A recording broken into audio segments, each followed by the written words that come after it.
తిరుపతి తిరుమలలో ప్రతిరోజు 40,000 నుండి 50,000 మంది భక్తులు పైగా తమ తలనీలాలని శ్రీ వెంకటేశ్వర స్వామికి సమర్పించుకోవడం జరుగుతుంది. ఇలా ప్రతి సంవత్సరం భక్తుల ద్వారా 500 టన్నుల నుండి 600 టన్నుల వరకు జుట్టు వెలువడుతుంది. మరి అయితే ఇంత మొత్తం జుట్టుని ఏం చేస్తున్నారో అని తెలిస్తే మీరు నిజంగా ఆశ్చర్యపోతారు.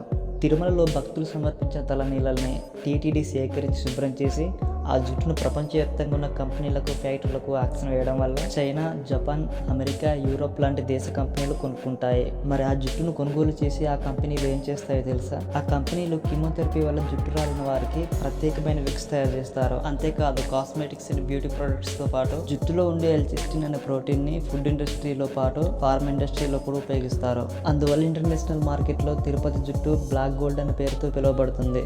ఇలా భక్తుల తలనీలాల అమ్మకాల ద్వారా టీటీడీకి ప్రతి సంవత్సరం కొన్ని వేల కోట్ల ఆదాయం వస్తుంది. ఇలా వచ్చిన డబ్బుని అన్నదానం, విద్య, ఆరోగ్యం లాంటి సేవల్లో ఉపయోగిస్తున్నారు. ఇలా భక్తుల కృషి వల్ల వచ్చిన తలనీలాలు కొందరి జీవితాలకు ఉపయోగపడుతున్నాయి. మీలో ఎంతమంది తిరుపతి వెళ్ళి తలనీలాలు సమర్పించుకున్నారో కామెంట్ చేయండి. ఈ వీడియో మీకు ఇన్ఫర్మేటివ్గా అనిపిస్తే ఈ వీడియోని ఒక లైక్ చేసి మన ఛానల్ని సబ్స్క్రైబ్ చేసుకోవడం మాత్రం మర్చిపోకండి.